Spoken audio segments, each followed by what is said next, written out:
தற்போது முக்கிய செய்தியை பார்த்து வருகிறோம். தமிழக சட்டப்பேரவை வரலாற்றில் முதன்முறையாக நம்பிக்கை வாக்கெடுப்பு நேரலையாக ஒளிபரப்பப்பட உள்ளது என்ற முக்கிய செய்தியை நாம் தற்போது பார்த்து வருகிறோம். இன்று நடைபெறும் நம்பிக்கை வாக்கெடுப்பு தமிழக சட்டப்பேரவை வரலாற்றில் முதன்முறையாக நேரலையாக ஒளிபரப்பு செய்யப்பட வருகிறது.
தற்போது முக்கிய செய்தியை பார்த்து வருகிறோம்.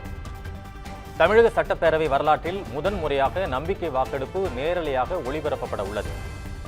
முதலமைச்சர் விஜய் தலைமையிலான தாவேக அரசு பெரும்பான்மையை நிரூபிப்பதற்காக இன்று நம்பிக்கை வாக்கு கோருகிறது.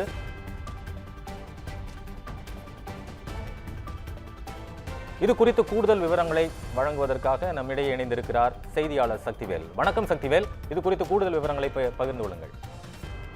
நிச்சயமாக வணக்கம் கிருஷ்ணன். நடந்து முடிந்த சட்டப்பேரவை தேர்தலில் விஜய் தலைமையிலான தாவேக 108 இடங்களை கைப்பற்றி தனிப்பெரும் கட்சியாக உருவெடுத்தது. அதனால் பெரும்பான்மைக்கு தகுதியான 118 இடங்களை அக்கட்சி பெறாததால் கட்சி அமைப்பதில் இழுபறி நிலவியது.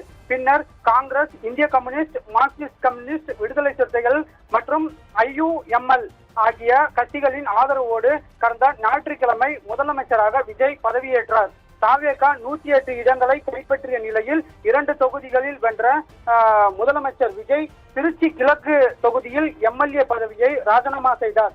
இதனால் தாவேக MLAக்களின் பலம் 107ஆக உயர்ந்துள்ளது. தாவேக அரசு தனது பெரும்பான்மையை நிரூபிக்காததால் இன்று வரை பெரும்பான்மையை ஆளுநர் அர்லேக்கர் கெடு விதித்திருந்தார். அதன் பெயரில் தாவேக தலைமையிலான அரசுக்கு சட்டப்பேரவையில் பெரும்பான்மை இருக்கிறதா இல்லையா என்பதை தீர்மானிக்க இன்று சட்டப்பேரவையில் நம்பிக்கை வாக்கெடுப்பு நடைபெறுகிறது. இன்று காலை 9:30 மணிக்கு சட்டப்பேரவை கூடியதும் முதலமைச்சர் விஜய் தனது அரசு மீது நம்பிக்கை கோரும் தீர்மானத்தை கொண்டு வர உள்ளார். அதனைத் தொடர்ந்து MLAக்களின் வாக்கெடுப்பு நடத்தப்பட உள்ளது.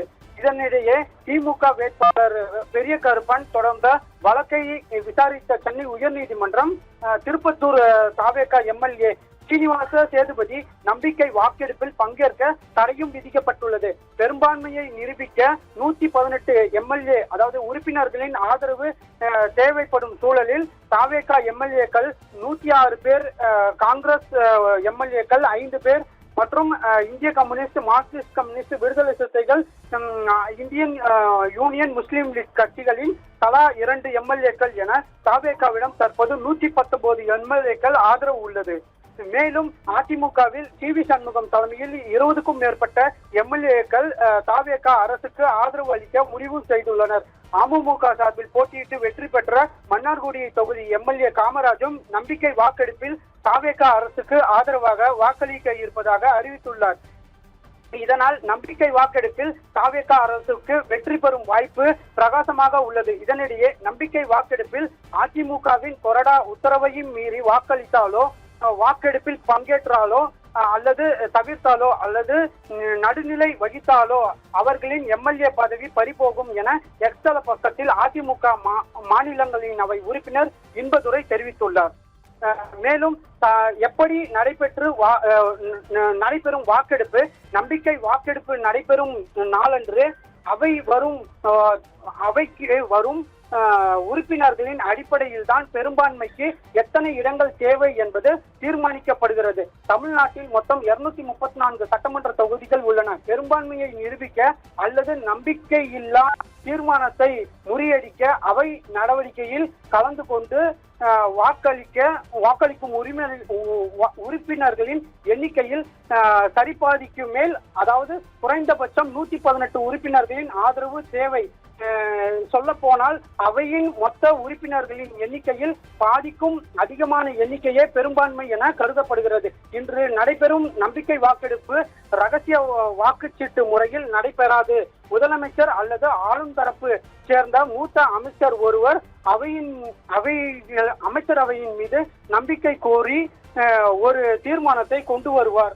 அதுபோன்றுதான் இன்று ஆளும் தரப்பு மற்றும் எதிர்க்கட்சி ஆகிய இரு தரப்பினரின் பங்கேற்புடன் ஒரு சிறிய விவாதம் நடைபெறும். அந்த விவாதம் முடிவடைந்ததும் சபாநாயகர் அந்த தீர்மானத்தை சபையில் வாக்கெடுப்பாக முன்மொழிவார். அதனைத் தொடர்ந்து வாக்கெடுப்பு நடைபெறும். சபாநாயகரின் குரல் வாக்கெடுப்பு மூலமாகவோ அல்லது உறுப்பினர்களின் எண்ணிக்கையை எண்ணுவதன் மூலமாகவோ வாக்கெடுப்பு நடத்தலாம். தமிழ்நாடு சட்டப்பேரவை நடைமுறை விதிகளின் குறிப்பாக விதி 99 மற்றும் அரசியலமைப்பு விதி பிரிவின் 164 மற்றும் 189 ஆகியவற்றை பின்பற்றி இந்த நம்பிக்கை வாக்கெடுப்பு நடத்தப்படுகிறது. இந்த நம்பிக்கை வாக்கெடுப்பில் ஒருவேளை பெரும்பான்மை நிரூபிக்க தவறினால் அரசியலமைப்பு சட்டப்பிரிவு 174 படி ஆட்சியை ஆளுநர் கலைத்துவிட்டு குடியரசு ஆட்சி அமைக்கலாம் என்றும் தெரிய வருகிறது. கிருஷ்ணன், தங்கள் விரிவான தகவலுக்கு நன்றி சக்திவேல்.